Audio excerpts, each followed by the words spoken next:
Al momento de estudiar, ya la vez pasada se empezó a hablar de lo que era la médula.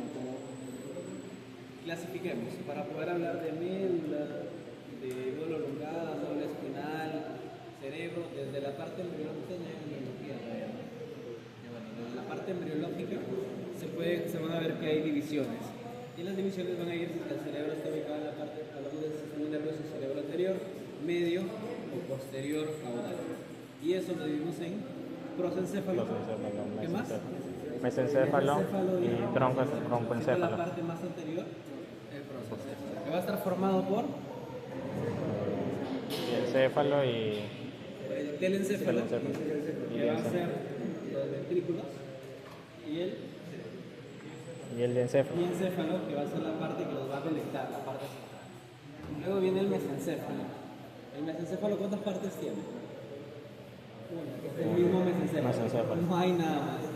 Y finalmente viene para que es lo que es el rompencéfalo, que es la parte más posterior y más caudal, que va a estar formado por un metencéfalo, ya no es mesencéfalo, sino metencéfalo, y por un mieloencéfalo, siendo el telencéfalo formado por lo que nos toca estudiar el día de hoy, la protuberancia y el cerebelo, y el mieloencéfalo, las dos médulas, que vienen a ser la médula oblongada y la médula espinal. Entonces, lo que nos reúne el día de hoy va a ser la protuberancia. ¿Qué tiene importante hablar de protuberancia antes de ir a las estructuras?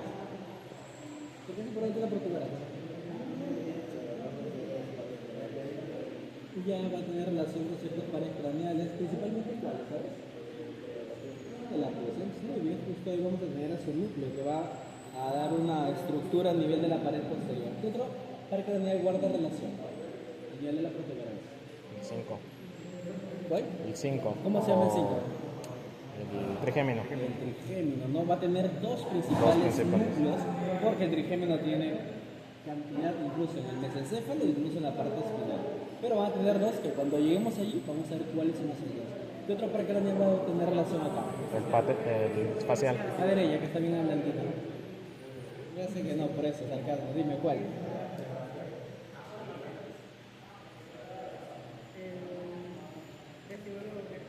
El vestíbulo nuclear, ciertamente sí.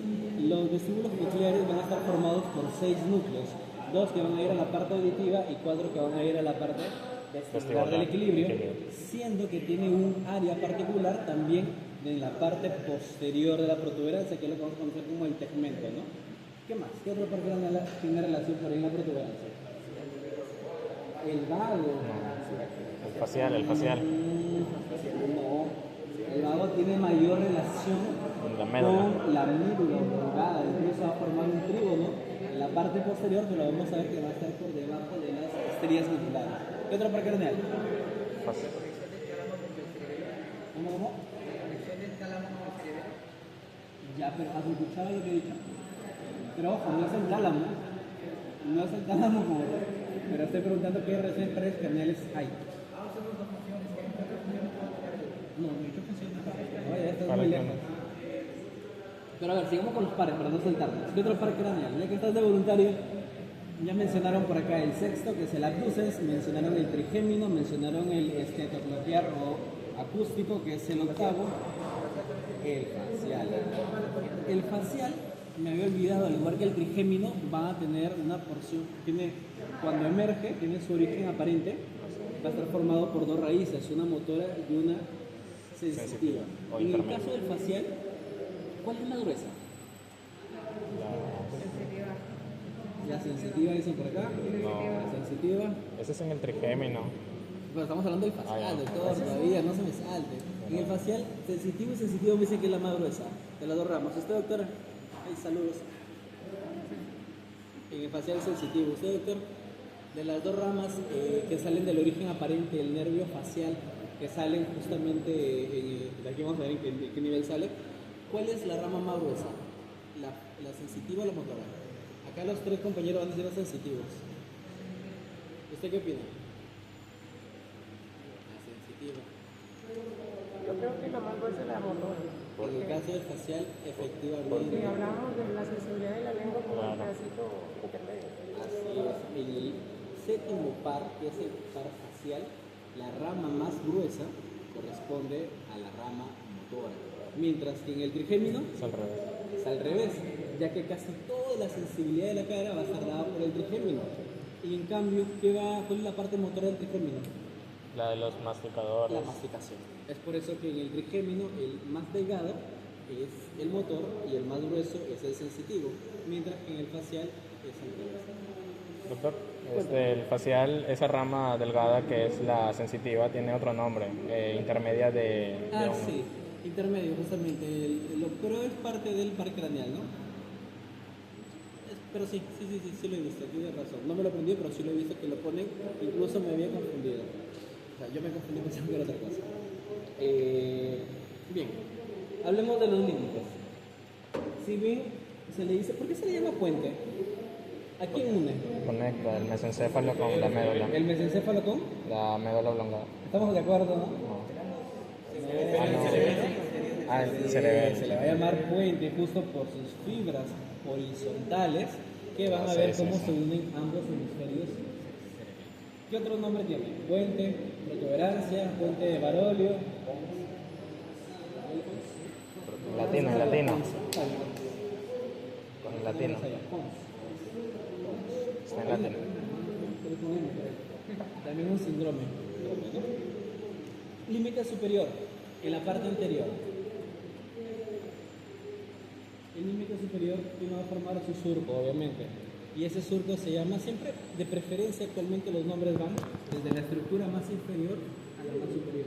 O sea, va a ser el surco, punto, Mesencéfalo. y por ende el surco inferior va a ser el surco médulo protuberancial o médulo pontino. O bulbo pontino. O bulbo pontino, ¿no? Porque la médula oblongada también es el bulbo. Entonces, en el borde superior, que tenemos el surco ponto mesencefálico, también va a tener de origen aparente algunos pares craneales. ¿Cuáles salen allí? ¿El primero o el segundo? ¿Cuál nace en ese surco? ¿El primero o el segundo par craneal? En el surco ponto mesencefálico. ¿No te acuerdas o ninguno? No me acuerdo. ¿Usted, doctora?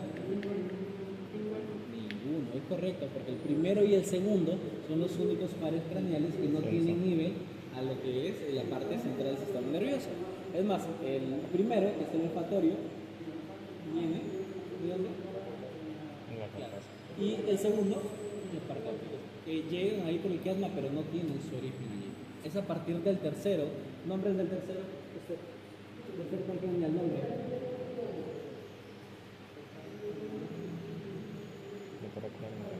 ¿Cómo se llama?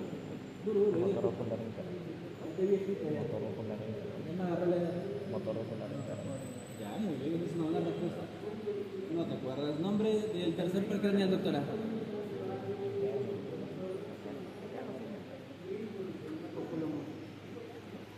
Oculomotor o motor ocular Interno. común, porque hay un motor ocular externo, que es el, pero estamos arriba. Entonces, en el borde, acá este también lo pueden tener, para que vayan jugando.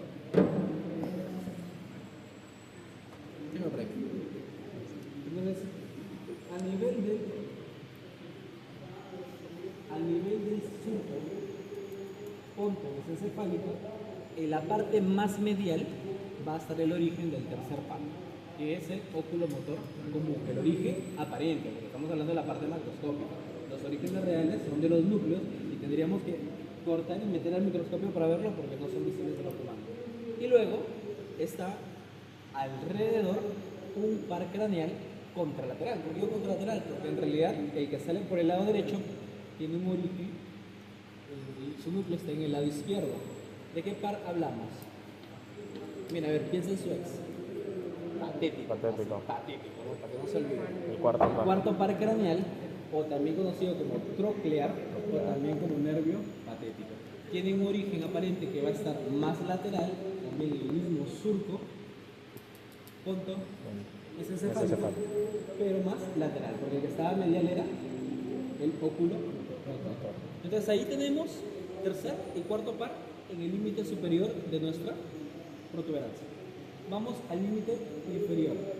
¿Dónde se llama puente y dónde deja de llamarse médula oblongada bulbo raquídeo? También en el surco bulbo continuo, o médulo continuo o médulo protuberancial, como quieran llamarle. Allí vamos a tener el origen del motor ocular externo. ¿Qué par es el motor ocular externo, doctor? ¿Qué par es el motor ocular externo?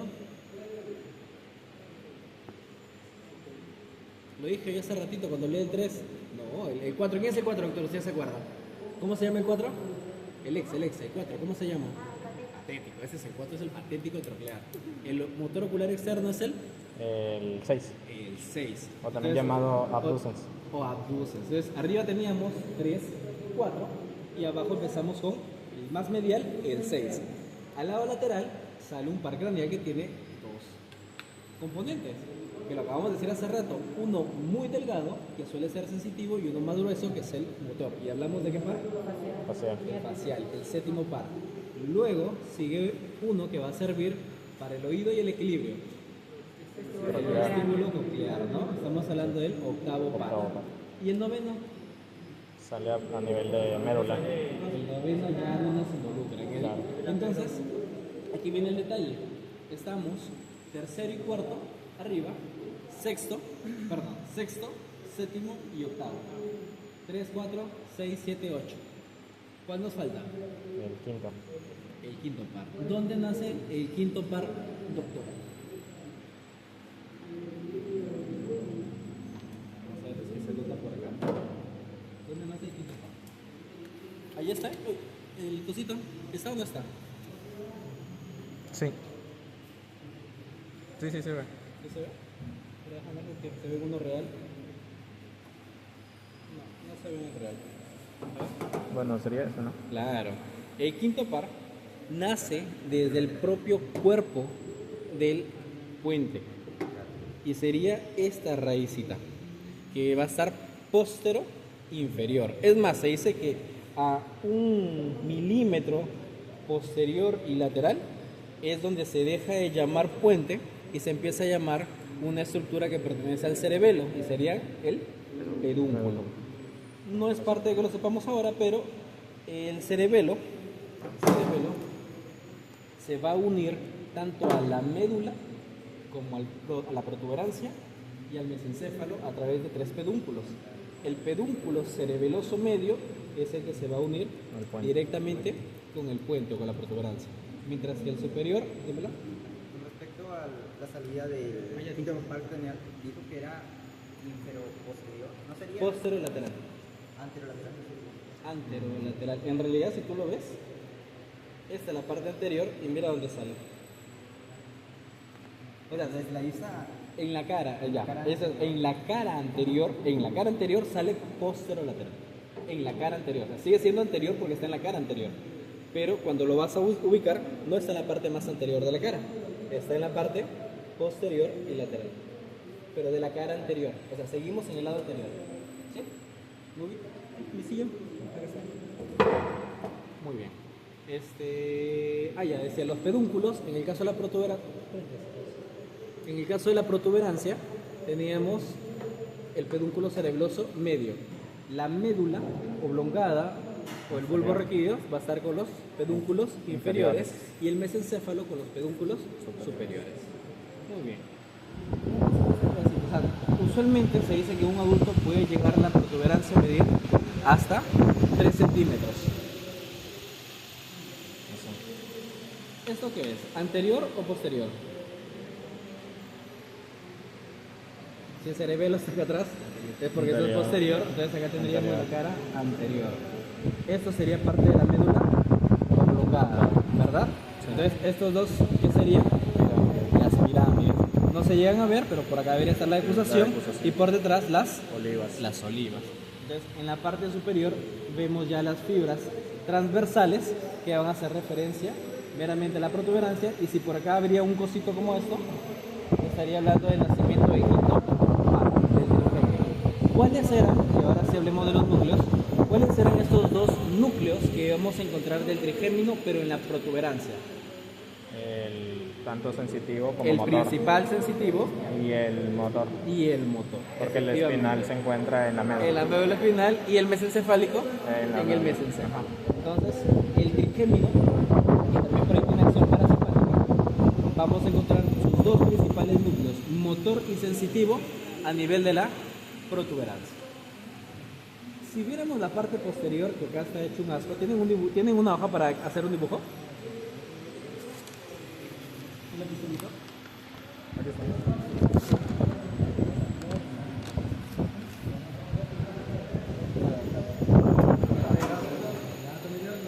Creo que lo pagamos, ¿no? ¿Puedo? ¿Qué? Ah, ya, claro, ¿cuál es?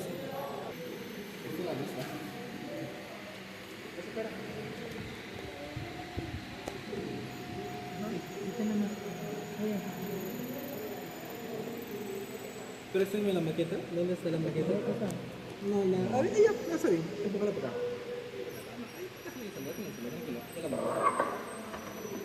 Miren. Esto que ven acá, esta estructura, el palito, hay un palito de madera.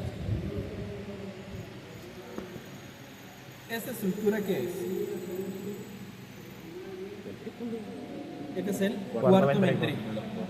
¿Ok? Que se conecta con el tercer ventrículo a través del conducto de Silvia. Silvio. Y en el cuarto ventrículo vamos a tener en la parte más lateral los agujeros de Luschka.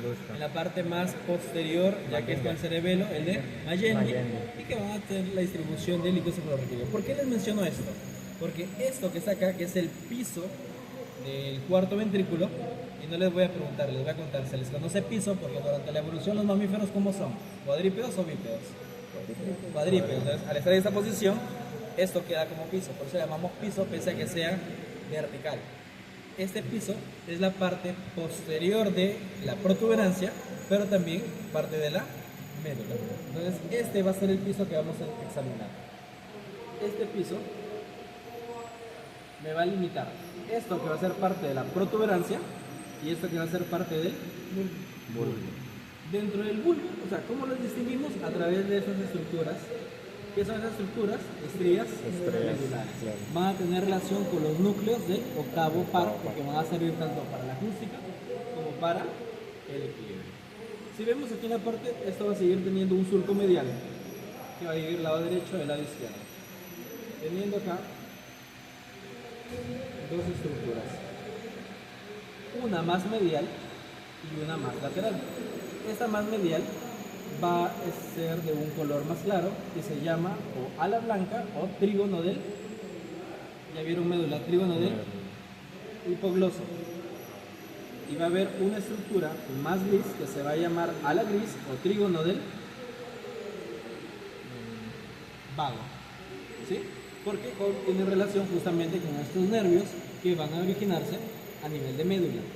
Cuando hablamos de protuberancia, vamos a tener las eminencias mediales, que van a tener dos estructuras que protruyen, que se llaman los folículos faciales.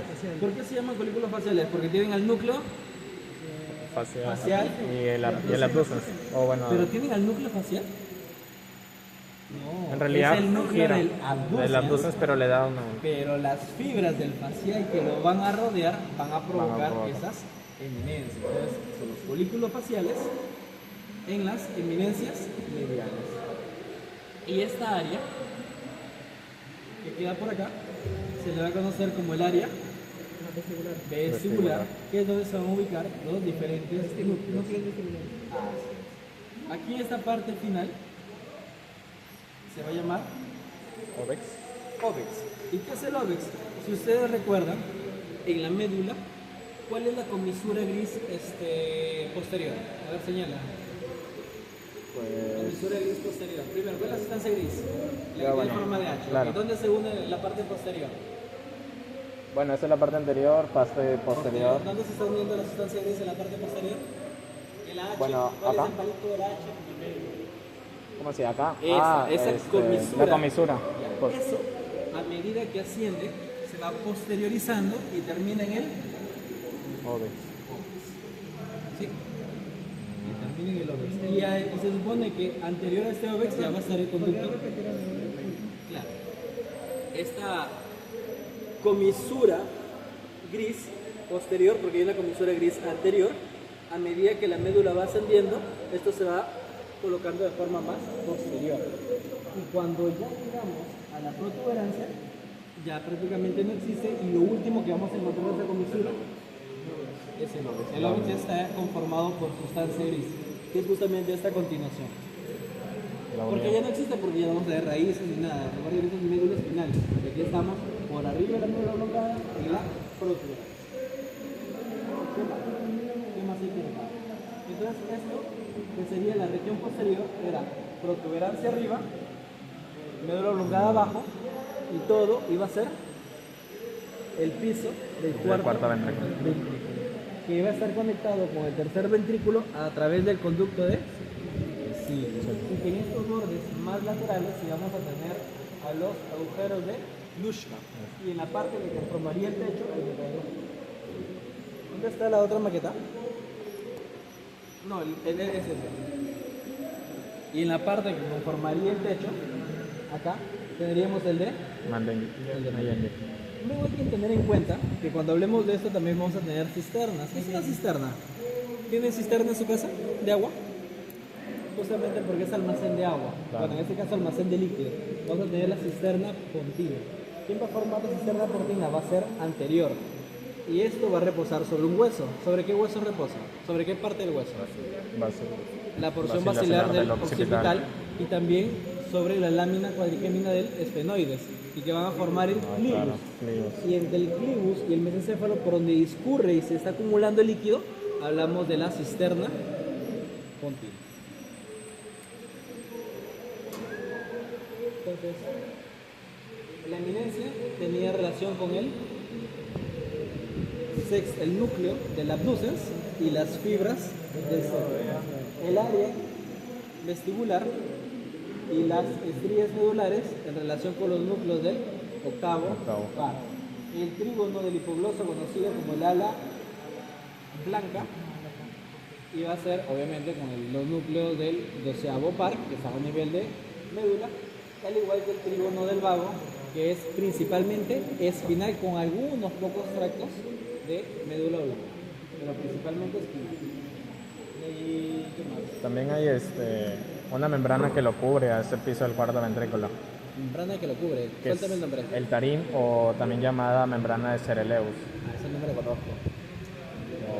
Algo que más bien me acabo de acordar es que la protuberancia, vamos a hablar de base pontina y de tegumento. ¿Cuándo vamos a hablar de base pontina, dije? Porción basal, sí. Porción basal. Justamente, y lo anterior, que van a ser principalmente las fibras que discurren desde el encéfalo, desde la corteza, principalmente desde la corteza. Mientras que la parte del tegmento va a ser conformada por mayor sustancia gris, y donde vamos a encontrar la mayoría de los núcleos de los pares craneales. Existen patologías. Por ejemplo, ¿qué opinan ustedes? Recuerdan que en clase de linfa hablábamos del sodio, y yo di una charla sobre Manitol. Claro, manitol, y di una fórmula para reposición de sodio a drogemadías. Ok. ¿Qué pasa cuando a una persona se le corrige bruscamente el sodio? El sodio no debe de corregirse más de 10 milequivalentes por día, ni mucho menos más de 1.000 equivalente por hora a la velocidad. Cuando se corrige de forma abrupta, hay una patología que se llama mielonisis. ¿Mielonisis qué? Mielonisis continua pontina. O sea, justamente es a este nivel donde todos los axones que pasen llenos de mielina se van a destruir y van a provocar, ¿qué van a provocar en la persona? Que pueda perder la capacidad de movilizar estructuras motoras, porque justamente afecta a la parte anterior, que es donde van a discurrir la parte motora y la parte sensitiva de casi todas las estructuras. Esto si es que fuera por corrección mala del sodio. Pero recuerden, bueno, no lo hemos mencionado. ¿Dónde está? Maqueta, otra maqueta. Doctor, ¿por qué? Porque generaría una compresión en este puente, o debido a que por ahí pasa también la basilar, o debido a que... No, lo basilar es más bien para el signo de Lockheed. ¿Por qué ocurre? Es por la destrucción de los axones con mielina, que ya no van a poder conducir la respuesta motora. Solo por el sodio, por la... Sí, es que la movilización del sodio va a provocar cambios osmóticos y entrada y salida de agua. Si mete mucha agua, lo hematiza. Si quita rápido por agua, lo crema. Doctor, en este caso se crenaría, ¿no? En este caso se Por lo que hay mayores en la Claro, sangre. mayor sodio. Se crema, sí. En este caso se crema. Claro, sal. Ahora, aquí no se ve, pero se supone que lo que divide las dos mitades hay un surco. Un surco que va a estar ocupado por la unión de un vaso que va a ser la formación Basilar. de dos arterias vertebrales. Surco que medio es basilar. la arteria basilar, ¿no? La arteria basilar que va a dar origen a la arteria cerebral posterior. Y antes de la arteria cerebral posterior, a la cerebrosa posterior inferior. Y antes de la cerebrosa posterior inferior, a las laberínticas. Y antes de las laberínticas, a los vasos pontinos. Y antes de ello, a la pica, la posterior inferior cerebrosa anterior. Así se llama la pica. Ya. Pero enfoquémonos en el basilar. Como es un vaso, todos los vasos se pueden trombosar o si tienen alguna malformación se pueden romper. ¿Qué pasa cuando ocurre esto? Hay un síndrome que se llama el síndrome de enclaustramiento o locked-in. Locked-in, ¿no? En inglés. Como recuerden que a través de esta estructura viene todo de la corteza motor, bueno, todavía no han visto, la corteza motor, el sistema piramidal va a pasar ahí, lo que hace que nos movamos. Viene y se infarta. Se destruyen todos los haces. La persona deja de moverse, pero porque de aquí para abajo no puede. Acá el nervio, ¿núcleos de qué nervios había? ¿Núcleos de qué nervios craneales había? Trigémino. ¿Ya? ¿Qué más? Del- Abducens. ¿Qué es el abducens? El sexto par. ¿Qué hace? Mover lo que es externamente lo Solamente el Utiliza recto de forma lateral. horizontal Abduce, al abduce. globo ocular. Abduce. Entonces, claro, o sea, lo mueve hacia afuera y si se relaja, regresa. O sea, hace los movimientos horizontales. Y como toda la parte piramidal que recién se decruza abajo está por acá, la persona deja de moverse y lo único que puede mover son los ojos, pero en dirección arriba y abajo. Porque incluso no, aquí estamos hablando del síndrome de enclaustramiento. Eso cuando es un ACV y hay un solo lado afectado. En este caso, no. ¿Por qué no? Porque la afectación, al ser del puente, la protuberancia, afecta todo. Porque estamos hablando de un infarto o de un sangrado. Y si afecta todo, se pierde en ambos lados los núcleos del abducens. Por ende, es incapaz el ojo de moverse de forma lateral. Y estas personas están despiertas, pero no pueden ni hablar, no pueden tener ni acción motora de la lengua, porque el hipoglós está más abajo. Entonces, tú les hablas, ¿me entiendes? Y solo te puede hacer sí. Mueve una vez para decir sí, dos para decir no, pero solo pueden hacer movimiento vertical de los globos oculares. Hay un caso. Y por eso se llama enclaustramiento, porque la persona está consciente, está despierta, pero está encerrada en su cuerpo. Entonces, eso es. En cambio, cuando ocurren ACVs, que pueden ser de un solo lado, allí sí la mirada se puede desviar hacia el lado sano y en el lado opuesto vamos a tener los efectos motores por la decruzación a nivel de las pirámides. Y no sé qué más decirles sobre la protuberancia. ¿Qué más, Lisa? Hay síndromes alternos también, o sea, lo Sí. de que, por ejemplo, un lado... Pero son síndromes medulares. Claro, pero había visto que justamente afectaba los dos síndromes que hablaron de... Uy, qué horribles nombres. Era ¿De cómo, el cómo? síndrome que menciona. Oye, creo que era. No recuerdo bien el nombre. Pero es el síndrome que... Hay algo que se llama siringomelia, que Sí. ustedes van a conocer, espero que puedan conocer al doctor Víctor Gómez. Él es neurólogo e intensivista, tiene las dos especialidades. Justo le enseñaba mi libro y me decía, ¿sabes qué es lo que yo tengo que repasar todos los años? Síndromes medulares y entre ellos la siringomelia, me dice, porque la... O sea, él mismo me hizo una explicación que ni yo le entendí, pero esa vaina es ya parte clínica, chamba del neurólogo, no me compliquen la vida, yo no sé mucha... no es parte de mi campo. El paciente, si no se muere, yo no lo veo. Cuéntame. Ah, claro. Esto es la parte posterior de la médula oblongada, donde vamos a encontrar, primero, esta conformación va a ser parte de los pedúnculos cerebelosos inferiores, porque arriba tenemos los pedúnculos cerebelosos medios, ¿no? Entonces estamos hablando de esta parte. Eso estamos hablando, ¿sí? Entonces, si ustedes ven, miren, delgadito, delgadito, delgadito, delgadito, y esto va creciendo. Es lo que les comentaba. Donde el punto más inferior acá, ojo, no hablo de la parte posterior, sino en esto, va a ser el óvex. Donde el óvex va a ser la parte final de la comisura de la sustancia gris, pero de la parte posterior, porque justamente si ven, esto se va posterior hasta que salga. ¿También se puede decir como el final del conducto ependimal o no? Es que la sustancia gris está posterior al conducto ependimal. Es más, el conducto ependimal se va a encargar de que el líquido cefalorraquídeo del cuarto ventrículo pueda discurrir. Pero la parte que está posterior a ellos es esta. Recuerda que esto es un hueco, o sea, y se va desapareciendo. ¿Ya? Entonces, dentro de ello vamos a encontrar, primero que va a estar delimitado por estrías, pero eso es su borde superior. Pero si escogiéramos la estructura viva, hay que ver la muestra viva. De repente se ven los cambios de color.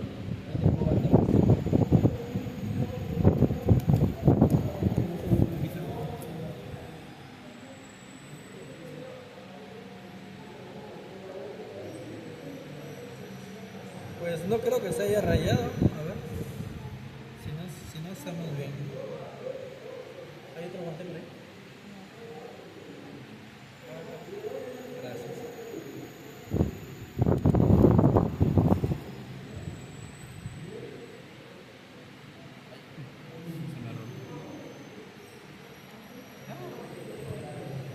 Tenemos que verlo acá, pero acá está muy manoseado. A ver, en teoría, y lo digo bien claro, en teoría, esa es la parte posterior, ¿verdad? Entonces, esto todavía es puente y lo que vemos de aquí para abajo es médula. Estas cositas, si ven, hay una distribución lateral en diagonal. Ellos, lo de acá no creo que sea, aunque bueno, al fin de cuentas está con una coloración gris, pero se dividen dos estructuras diagonales, una más lateral, oscura, y una menos oscura o más clara, más medial. Y es donde la estructura más lateral y más oscura corresponde al trígono del nervio vago. Y porque está más abajo, porque justamente el nervio vago tiene mayor contenido de la médula espinal, mientras que el hipogloso tiene más de la médula oblongada y está formado más en el centro y superior. Y es el trígono del hipogloso, que van a tener fibras en relación con los núcleos del origen real del par craneal doceavo y del par craneal décimo. Claro, el vago. No, el vago. Décimo. Y ello, porque ahí en la parte anterior recién tenemos. Aquí dijo pirámides en la sala. Porque en la parte anterior debemos tener las pirámides y las olivas, ¿no? De donde van a salir ya los tractos por sí para los nervios craneales que nacen ahí propiamente, ¿no? Ya hablamos del doceavo, dependiendo de los surcos. Hay un artículo que por ahí mencionan de que no existe el surco retroolivar o algo así, pero ya esa es una fumada espectacular. El dorso lateral. Eso, que dicen que es el mismo, que no es el mismo artículo. O sea, ya de se estudiaron tantos muertos, se llegó a evidenciar de que hay, de que no hay, de que existe, que no existe. Yo no voy a entrar en esos dilemas. No me molesta.